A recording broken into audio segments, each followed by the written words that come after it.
Alright, magandang araw po sa inyong lahat mga kababayan. Batang Maynila to, it's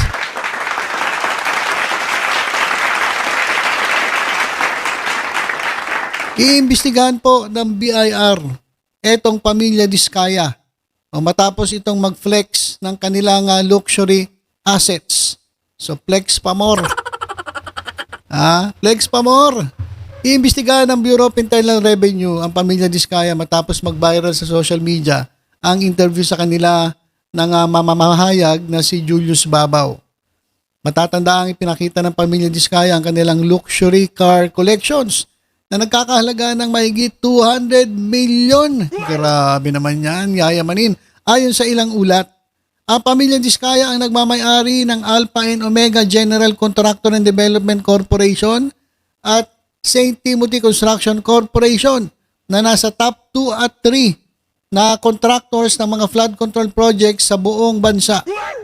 Meron pa po silang isang construction company, yung St. Gerard.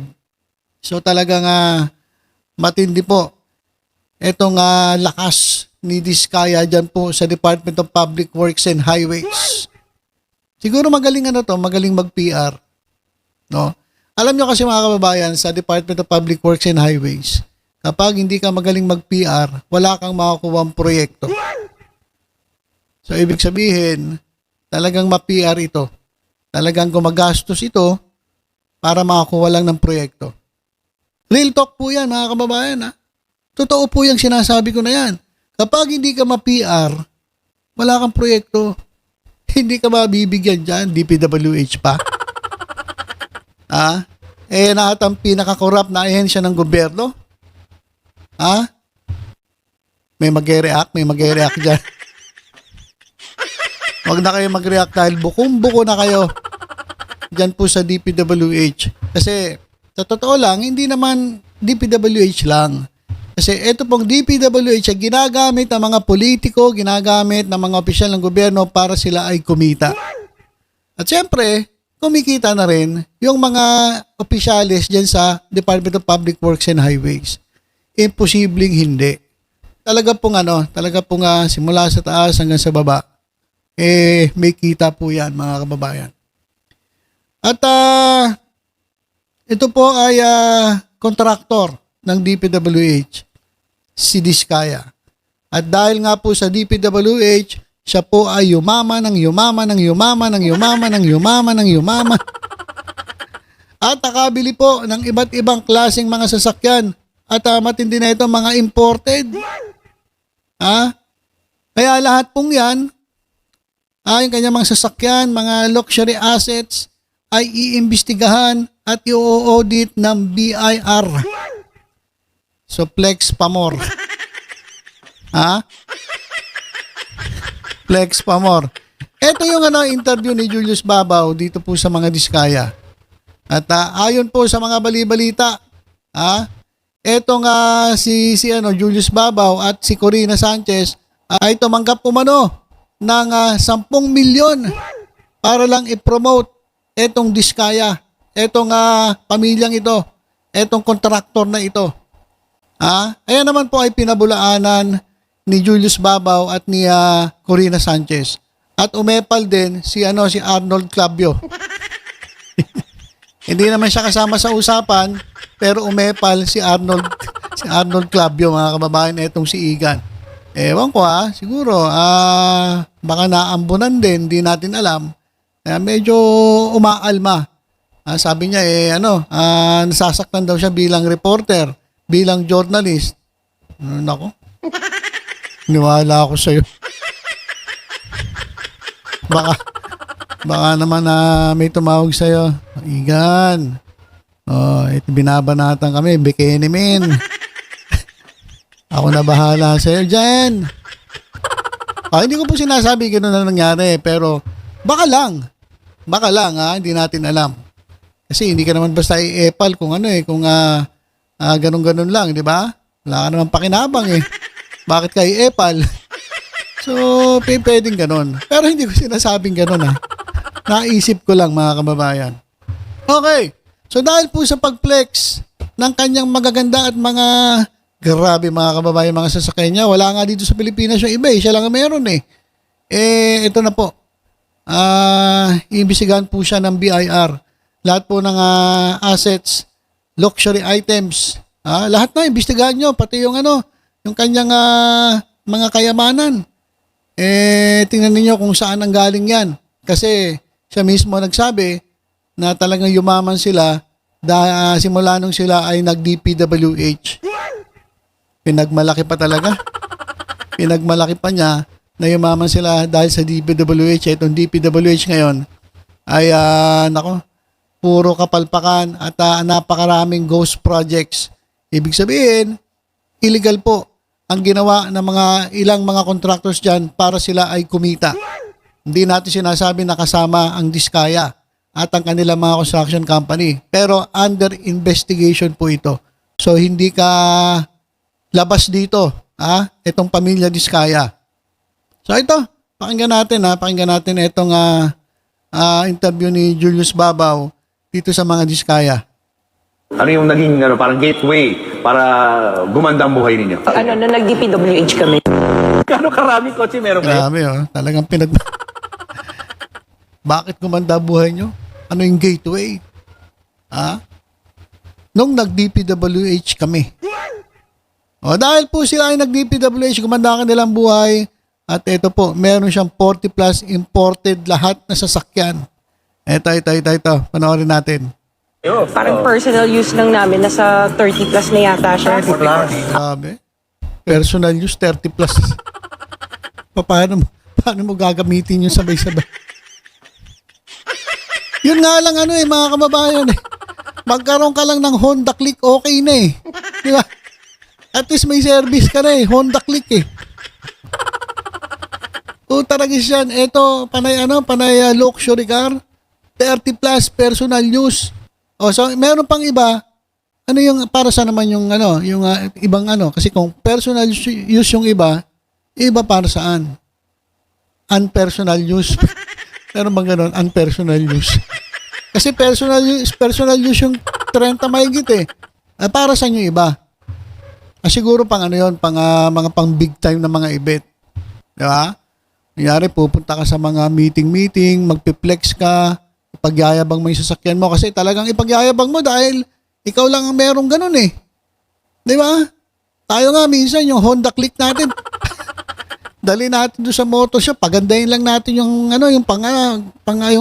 gasolina, pagandahin lang, palit-palitan lang natin. Di ba tuwa-tuwa na tayo, yabang-yabang na natin. Pero ito matindi mga kababayan. 40 plus imported lahat ng sasakyan. Minsan nga, sasakyan natin, isa lang. Mapipilitan ka bumili pa ng isang sasakyan pang coding kasi yung sasakyan mo, pag coding, hindi mo na magagamit. So, kailangan at least 2 sasakyan, masaya ka na nun. Magkaroon ka ng 2 sasakyan, pampalit mo lang para at least tuloy-tuloy ang biyahe mo. Hindi ka mawawalan ng sasakyan kapag coding kasi napakahirap po ng biyahe ngayon. Ang dami pong ang dami na pong nagko-commute. So, yung magkaroon ka ng 2 sasakyan, masaya na po tayo nun. Papasalamat na tayo sa Diyos. Pero ito, 30 plus ang putik. Tingnan natin yung magaganda niyang magagara niyang sasakyan. 40. Nagagamit niyo ba lahat yan? Yun, hindi na nga. Ayan, Hindi na nga, sa dami. So, mostly American cars siya. Sabi nila, white and black. And Lincoln Navigator siya. Black and white? Yes. GMC Denali. So, black and white version din siya. Walang ganito sa Philippines. Wala bang Mitsubishi Mirage dyan? siguro yung yung mga sasakyan niya ng mga Honda Civic, Honda siguro sa katulong niya lang. Sa katulong niya lang yung mga katulong niya may kanya-kanyang sasakyan. Yung siguro yung Mirage pang lang niya, pambili niya sa palengke, yung mga garang sasakyan din na para sa atin maganda na. Pero sa kanila siguro, pamalengke mo, gamitin mo yung Raptor ko diyan. Bumili ka ng ron. Bumili ka ng gulay sa palengke. Di ba? Grabe mga kababayan, Iba't ibang mga imported na sasakyan. Nasa Grand Wagoneer. Pinaship ko from the US. Namamalayo ka rin. Marunong mag-drive, left, right. Hindi marunong mag-park. Si Suburban. Tsaka Suburban. si Alphard. Dodge Ram. Alphard. And then the Tundra na Toyota. Imported din to, no? Yes. Ano walang ganito rito, no? And then Julius Babaw, tuwan-tuwa. Mahawak pa Ito, maganda to. Ganda. Sabi ni Vico Soto, 10 million daw yan. Totoo ba yun? Julius Babaw, 10 million kada interview. Kasi ang balita, nangyari tong interview bago yung eleksyon eh. So parang pinromote nila etong si Diskaya na tumatakbong mayor doon po sa Pasig. At pinopromote niya yung kanilang construction company. At may bali-balita nga ako, yung ibang mga sasakyan ipinamimigay nila diyan sa mga hinayupak na mga korap na mga politiko. Kaya yung mga politiko dapat i-lifestyle check din yan. Baka nabigyan niya ng mga sasakyan ni Diskaya. Toyota Sequoia. This is the TRD Pro. So, more sports. Tapos ito yung Capstone, yung high-end niya. X5, tsaka yung F8 na Jaguar. Jaguar naman to. Yeah. Ay, mga pangalan, hindi ko na alam. Alam ko kasi Mitsubishi Mirage. Siguro pinakamaganda na yung Toyota Hi-Ace. Okay na tayo. Raptor. Walang yan, magkaroon lang tayo ng gano'n. Tuwan-tuwa na tayo. Pero ito, Altera. Mga ngayon lang natin narinig. Diba? Tingnan yung mga itsura. Grabe naman yan. Tapos meron pang DPWH. Dito mga kababayan nakikita niyo naman yung mouse ko sa screen, di ba? DPWH. Logo ng DPWH yan eh. So katas po talaga ng DPWH yan. Sino kaya ang swerteng makakatanggap nito? Mga undersecretary, secretary, at assistant secretary ng DPWH. Sino kaya? Paparapol yan. Altera. Ano na to, hindi na nag-reproduce to. So, Mercedes-Benz, yung GLS. S is one of the S-Class series ng Benz. And then the Volvo XC90. Ito yung gusto ko na dati na unang bilhin. Nung nabili na namin siya, hindi ko na ginagamit. This is one of the most expensive purchases na. Biruin mo, gusto niya bilhin, pero nabili, hindi na ginamit. Grabe naman. Sana oil. Sana oil. Na kotse noon. Ito matindi This is the autobiography Range Rover. The Evoque. Oo, gusto ko sana maliit lang. Tsaka yung kulay niya kasi gusto ko red. And then, Defender. Nakita ko to sa Dubai. Nakita ko sa magazine. Tapos sabi ko, gusto ko na ganito. Sabi nakakita niya lang sa Dubai. Binili na. Ayaw, makakita natin. Wala, hanggang tingin lang tayo eh. Tapos, nakakita tayo motor sa dyan sa motor, no? Ganda ng motor, no? Di bibili ka ngayon. Hulugan. Ilang buwan pa lang mariremata na. Paano? Hindi na tayo makapaghulog. Alang ya. And then we have yung LM, yung Lexus. The higher end of Yes, the higher end of the Alphard. And of course yung LC2. Yeah. And then sabi ko gusto ko ng artista van. So, yung sa Hana, nagpahanap talaga ako yung artista van. So, GMC siya. Unang bili namin ng white na Cadillac, dumating tong Ford Bronco. Binalik to. So, this is one of the first editions. Tingnan mo, Ford Bronco. Tayo, alam lang natin, Ford Raptor. Meron palang Ford Bronco. Siguro bago tayo magkaroon ng Ford Bronco, magkaka-bronchitis muna tayo, no? Kakatrabaho. Putik. Talaga magpapawis ka, magkaka-bronchitis ka na bago ka magkaroon ng the Ford Bronco. Ayan, no? This is the Ford Bronco. So yung Benz GLE, tapos ito yung X7. Nung lumabas siya, bumili kami kaagad. Tapos we have yung Sprinter, isang artista van din siya. Showbiz to showbiz. Artista Ito naman, the Gladiator. This is my son's car birthday gift namin sa kanya to. Ito. Pinamimigay lang, Gladiator. May kotse palang Gladiator. Akala ko pelikula lang yung Gladiator. Meron palang kotse. Gladiator. Porsche. Lang yan. The Porsche, yes. Sabi namin, gusto namin makakaano ng medyo parang sporty, pero hindi namin nagagamit. And then we have the Mazda. Yabang, no? Bibiling kotse, hindi naman ginagamit. Putik yan. Tayo nga yung sasakyan natin na luma, gamit na gamit Kung pwede lang magmura yung sasakyan natin, gamit na gamit. Diba? Ito mga to, ang gagara, pero hindi ginagamit. Maserati. Maserati? Yes. So, nung lumabas siya, bumili kami ng Maserati, yung model na to. Hindi rin siya nagagamit. G63. Matte finish siya. So, very rare yung ganitong kulay. Benz na Avantgarde. Ito yung Bentley. Ito, binili ko to kasi kaya nagustuhan ko to. Bentley? Tayo, 20. Sila, Bentley. Eto mga kababayan, may sasakyan siya dahil nagustuhan niya raw may wine glass. Biruin mo, bibili ka ng sasakyan dahil lang sa wine glass?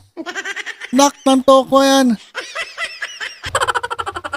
May wine glass din sa loob. Pero hindi naman namin nagagamit. So, ito. And then we have the Maybach. Mercedes-Benz Maybach. Yung SUV Hindi bumili sa sakyan dahil may wine glass. Hindi naman ginagamit. Pero nga dyan, bumili siya dahil nagustuhan niya yung payong eh. Binili niya yung sasakyan dahil nagustuhan niya may payong. Walang Diyo. version ng kinuha namin. Yung latest, yes, our favorite is the Rolls Royce. Yes, the Rolls Royce. This is the Kulinan. And kaya ko ito binili. Sa loob. So kaya mo to kinuha dahil? Kasi Ito. Ayan o. Kaya niya kinuha itong Rolls Royce dahil may payong sa loob.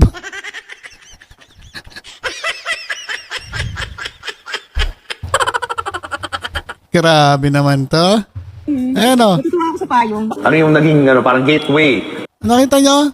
Natutuwa siya doon sa sasakyan binili niya dahil lang sa payong. May nakita kasi siyang payong sa loob. Nakapasok doon sa pinto. Tapos yung payong naman na yun, hindi naman niya ginagamit. Ibang klase. Para gumanda ang buhay ninyo. Nag-DPWH kami. Okay, so yan mga kababayan, grabe naman yan. Talagang yumaman sila dahil nung nag-DPWH sila. Ibig sabihin, ito talaga, mga kababayan. Kung sinasabi niya na ang lahat ng kayamanan niya, yumaman sila dahil sa DPWH, dapat po talaga itong imbestigahan. Dapat ma-check sa BIR lahat-lahat kung ito ba ay nakuha legally. Kasi kung ang DPWH ay mga illegal na mga transaksyon sa mga contractors, tingnan na rin kung merong ginawang illegal itong mga construction company ni Diskaya. Kaya kayo mga kababayan, kung meron kayong magaganda sa sasakyan, huwag nyo na po i-flex. Kung meron kayong mga 10 motor, huwag nyo na po i-flex, baka habulin kayo ng BIR. Grabe mga kababayan. Ibang klase. So yan po mga kababayan, ang balita, iimbestigahan po ng Bureau of Internal Revenue o BIR itong pamilya Diskaya matapos mag-viral sa social media ang interview ni Julius Babaw. Sige, flex pa more. At interview pa more. Julius Babaw at Corina Sanchez na ayon sa bali-balita ay meron po daw fee na 10 million sa interview. Sabi naman nila hindi naman daw totoo. At yung umepal na si Arnold Clavio, hindi ko alam bakit biglang sumulpot at umepal. Siguro nagpapapansin kay Diskaya. Diba? Pinagtatanggol kita mama. O kaya baka gusto humingi ng balato dito kay Julius Babaw at dito kay Corina Sanchez. Etong si Igan. Well anyway, tama lang na imbestigahan ito at baka merong nangyaring illegal dito po sa biro mo. Sobrang nagkabal ang milyong-milyong kayamanan at nagkaroon ng iba't ibang klaseng mga magagarang sasakyan na nagkakalaga ng 200 million dahil po sa DPWH. Okay, so yun lang po. Ingat po tayong lahat mga kababayan. God bless po.